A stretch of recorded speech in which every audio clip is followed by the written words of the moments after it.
Eu sou o professor Wilson, do Ângulo Sorocaba, História, e eu estou aqui para ministrar para vocês, durante esse período terrível de isolamento, uma aula sobre, para falar a verdade, um mix de 3 aulas sobre o período da paz e o café. Dom Pedro II, reinado Dom Pedro II. Por que paz e o café? O governo de Dom Pedro I, como nós vimos, é um período sem dinheiro. E sem dinheiro tudo fica mais complicado, né? Não sei se vocês já perceberam, mas fica tudo mais complicado. Lembra até que na primeira aula, nós falamos, nas primeiras aulas do ano, nós falamos em o açúcar já caiu, o café ainda não subiu. O que é isso? Que o período de Dom Pedro I é um período em que o açúcar já perdeu sua pujança, ou seja, sua capacidade de dar dinheiro para o governo, e o café ainda não era o produto que o substituía. Então, o governo sem dinheiro tudo mais difícil. Bem, é tão mais fácil o governo Dom Pedro II, além do fato dele ser um bom administrador, o fato dele ter dinheiro levou ele poder conseguir centralizar cada vez mais o poder na mão do governo do Rio de Janeiro. Então ele vai fazer uma centralização do poder no Rio de Janeiro. Qual a importância disso? A importância que o Brasil não quebrou em vários pedaços, como aconteceu na América Espanhola, que você vai ter muitos pedaços surgindo, né? Os vários países da América Espanhola. Bem, Dom Pedro II conseguiu conter essa fragmentação e manter o Brasil unido. Então a unidade territorial é um dos grandes ganhos do governo de Dom Pedro II.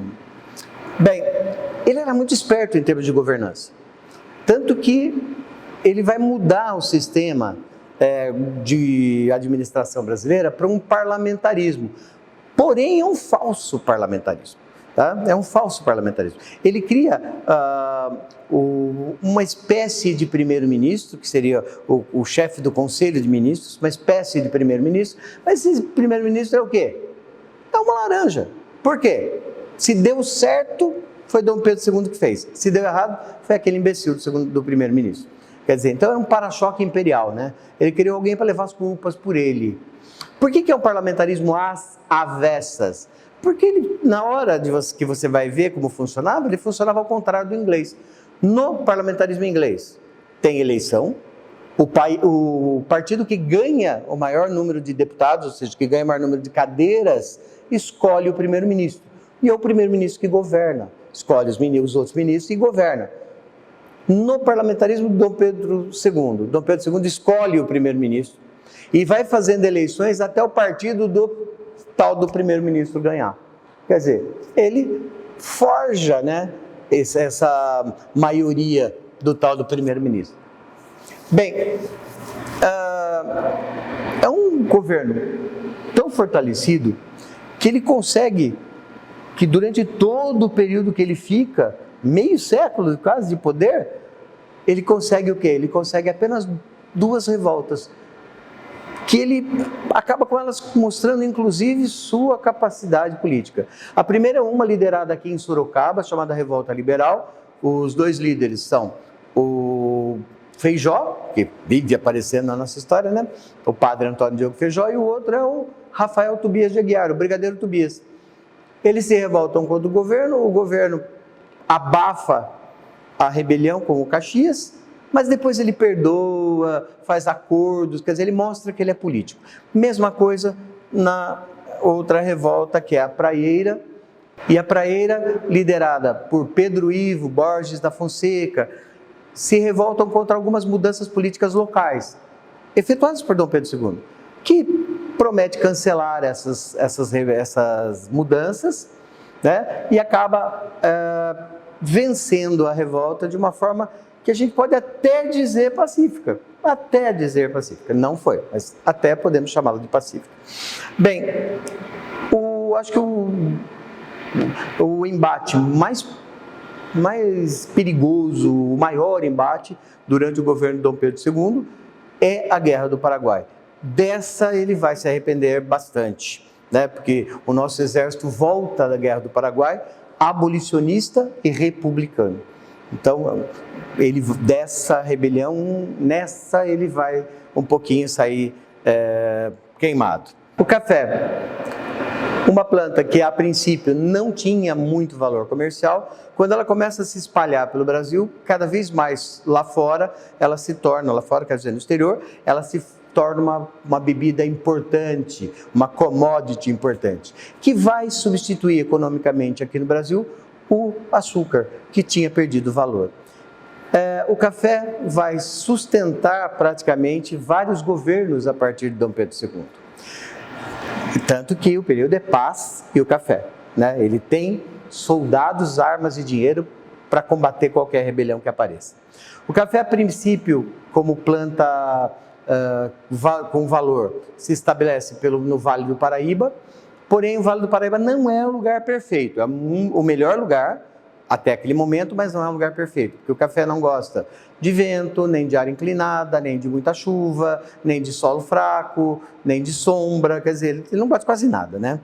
Então, nesse lugar, Vale do Paraíba, ele se estabeleceu, deu certo, porém ele derrubou muito da mata nativa, tanto a ponto de ser chamado de câncer verde. Ele derrubou uma boa parte da Mata Atlântica para poder se estabelecer em novas áreas de café. Contava com uma vantagem: as estradas e as mulas da época da mineração. Aí surge, de Campinas para o oeste, uma região chamada Oeste Paulista, uma área bem mais plana, com clima certo, com solos bem melhores, que era o massapê ou terra roxa, que é vulcânica. Tudo isso vai fazer da região os mares de café, e surgem os barões do café. Uma mudança importante da região chamada Oeste Paulista para Vale do Paraíba. Oeste Paulista, trabalho assalariado do imigrante, transporte ferroviário. Vale do Paraíba, mão de obra escrava, transporte em mula.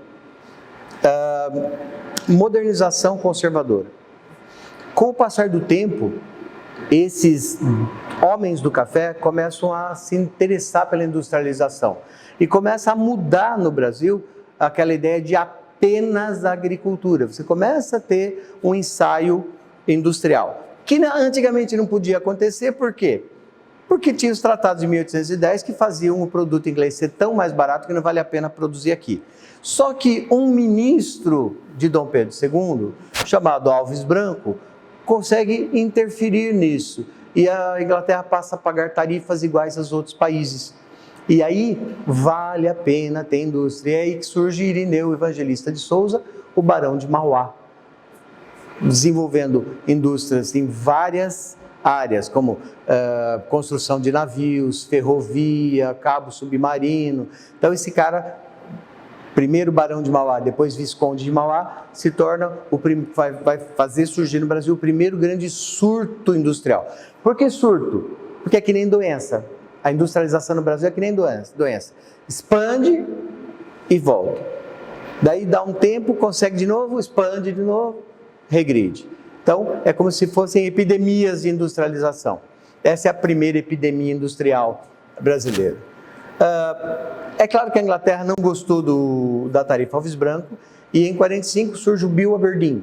Bill Aberdeen é uma coisa estranha, porque é a proibição do mundo de fazer tráfico de escravos. Do mundo. Quer dizer, a Inglaterra pode mandar no mundo? Nessa época podia. Tá? Bem, então está proibido fazer tráfico de escravo no mundo? Brasileiro é macho. Que vem logo em seguida a Lei Eusébio de Queiroz. Está proibido? Pois então, tudo bem. Tá? A Lei Eusébio de Queiroz proíbe o tráfico de escravos para o Brasil. Olha esse para, ele é importante. Não está proibido o tráfico interno, tanto que ele aumenta. Está proibido chegar escravo novo.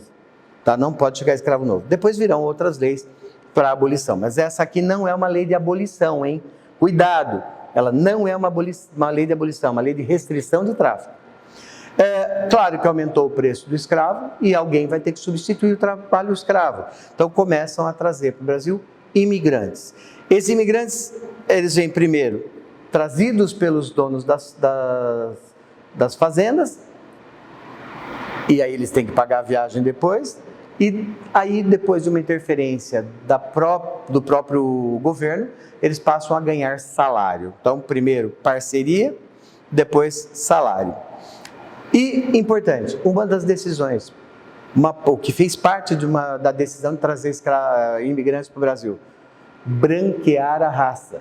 Por quê? Porque estava claro que uma hora ou outra haveria abolição. E essa massa de pessoas negras viraria cidadão. E como cidadãos eles causavam medo à elite branca nacional. Então a ideia era trazer o máximo de brancos para cá. Então, gente, abraços, qualquer dúvida, me liga.